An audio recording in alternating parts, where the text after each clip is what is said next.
Thanks for joining us for this week in Jacksonville Business Edition. David McGowan is our guest today, and we're talking about WJCT. There was some recent news that surrounded the public TV and radio station here in Jacksonville in Northeast Florida because of what happened with the budget. The state budget had some funding in, and Governor DeSantis cut $1.3 million for public radio stations, about $4.4 million for public television stations.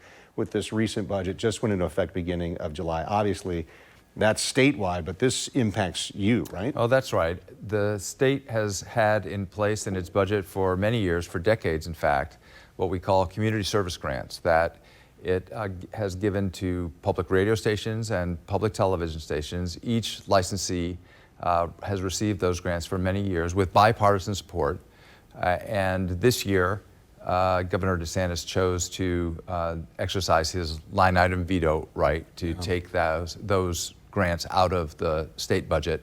And as you know, Kent, that has an immediate effect because that line item veto power was exercised really at the 11th hour, the day before the budget goes into effect on July 1st. So that is, yes, it's an immediate impact for each of the public television and public radio stations across the state. So here you are, you're leading an organization, and then, a day before that budget goes into effect, you find out about this. Sure, so how it's challenging. WJCT, how are you reacting, and what do you have to do in order to achieve the goals that you've already set in place for the rest of this year, the next 12 months and what have you? Well, I think for us, Ken, it's important for everyone to understand that this is not something that we're looking at in isolation. I mean, we are, as you may know, having an ongoing sort of battle for federal funding as well, which has also been provided with bipartisan support since the Public Broadcasting Act was passed back in 1967. The United States Senate is set to vote on a rescission package next week, which is a very important matter for us and would result in the clawback of funds which have already been appropriated by the U.S. Congress. So together, that would be a really significant blow to our financials.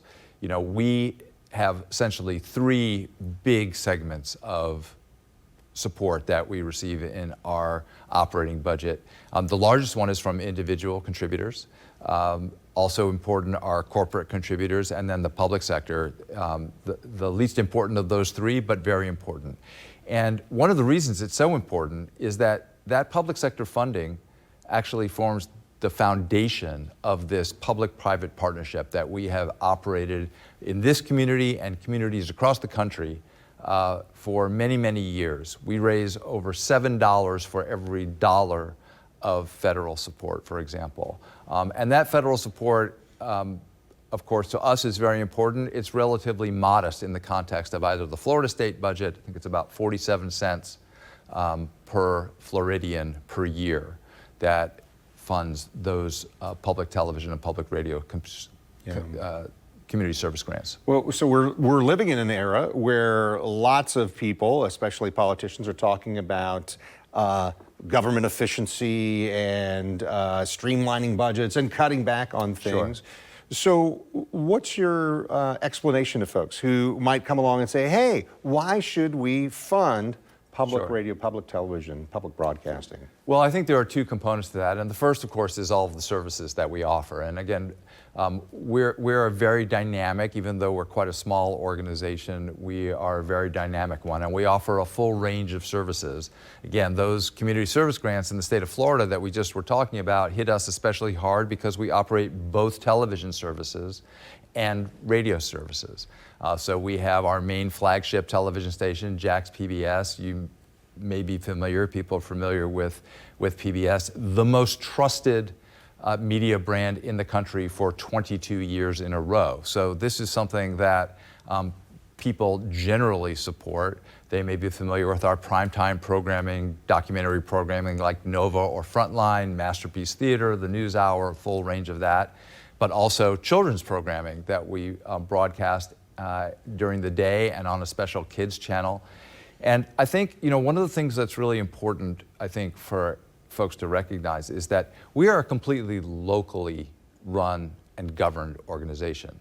We are a member of this organization called PBS, and we use that brand on our television services, but we operate here in Northeast Florida. We broadcast those television signals, but we also use the programming there, and I'm mentioning this in the context of the children's education programming, because we run a whole variety of education services to support our young learners. You know, we here in Duval County, we have a third grade literacy rate just about half. We made it over half this year to 51% third grade literacy. That's not good enough. And so we apply our resources right here on the ground in our region to running early learning programs at 9 sites across the county to enable kids, the kids who need it most, to be ready for school, ready to learn. And that's just one tiny example of what we do here on the ground every single day. So the services are a big part of it, but the other part is the part I mentioned earlier, that public-private partnership. There is not a more efficient dollar, in my view, that is spent by government than the monies that have been used to fund public media, because they are leveraged into an industry, a $7 billion industry that has been created with that kind of seed money that comes from the federal government. That industry would not exist. We would not be able to raise that money without that base of support. So it's really important. Part of my goal in getting to have this visit with you is to talk exactly about what you just described there, and then also some of the ways that you are connected with the community. So one of the things that I saw recently, I think it was just beginning of June, was Be My Neighbor Day. Tell me about events like that. Sure. and how that connects with the community. So we run about 100 events, local events a year at WJCT. We're blessed to have a terrific facility that makes events possible. We have a terrific soundstage that we use for all kinds of events. But Be My Neighbor Day, again, yes, just a few weeks ago, we welcomed more than 1,000 folks to our facility where we built on the Mr. Rogers theme of Mr. Rogers Neighborhood and tried to impart to young kids and their families what does it mean to be a good neighbor. And we worked with 30 organizations who are our neighbors, all of our neighbors here in Jacksonville, from JFRD to the zoo, to the library, to actually my favorite thing at Be My Neighbor this year was that the Board of Elections came and set up a voting booth to show kids what voting actually is like, and they got to actually vote for their own favorite program in an actual voting booth. No right? kidding. Yeah. So, I mean, these are the kinds of things that we do day in, day out. They're kind of unheralded in a lot of ways, but they represent, I think, a really vital community service in these days when I think we're all looking for ways to come together. And it's really, in my view, a real shame that this support in the public sector has now become politicized along with so many other things that didn't used to be. David McGowan is our guest, the president and CEO of WJCT Public Media. When you, from a leadership standpoint, even a business standpoint, what are the key performance indicators that you look for to know that you're doing a great job? Well, we certainly look for impact on our community. We have a whole range of statistics that we regularly look at. But really the key is, are we engaging with people here on the ground here in ways that allow them to get value from what we're doing? And as you know, in the broadcasting industry, right, we sort of put stuff out there on towers and people watch it, and we kind of get these reports from Nielsen that says how many people are watching. But we don't rely on those kinds of course, we measure our audiences like every broadcaster does. But we don't rely on those kind of engagement statistics. We have, say, our attendance at our events, engagement with our community in so many different ways. We run again, using the Mr. Rogers theme, a community sweater drive that we do using our broadcasting assets to collect clothing from our viewers and listeners and people who see us online. With our partners, ViStar, Tom Bush, at those dealerships, we collect clothes and we distribute them here to people who need them, and that takes place every November. It's just a great example of our impact here. Yeah. We run a local news service called Jacksonville Today, which is a digital-first service. Again, we get Lots of engagement from that service because people actually have an opportunity to respond, like on a lot of broadcast settings. So First Coast Connect, we have you're familiar with our flagship public affairs program on WJCT News 89.9. Again, it's a call-in program. Right? The mayor appears on that program every month. She takes calls from the public. Where else do people have a chance to engage with their elected officials in the way that they do through WJCT? Yeah. So it's a lot of different kinds of services: news, education, public safety, high quality entertainment. We're really important, vital resource here. Well, and I'll say this, I think many of you who are listening or watching today recognize this, but for Channel 4, the local station, well, it's so important to be plugged in our community. That's made it easy to partner with between WJXT and WJCT to say, let's do this together.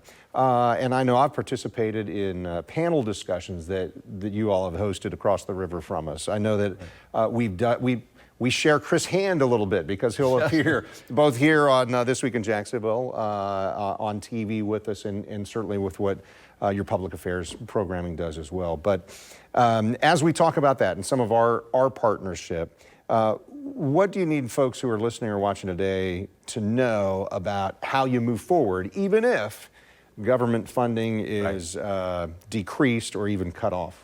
Right.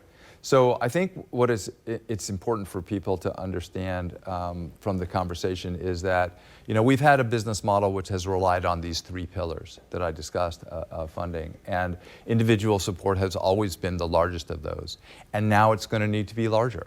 I mean, we are fortunate to have had some growth in our operations and our business and our revenue over the last few years.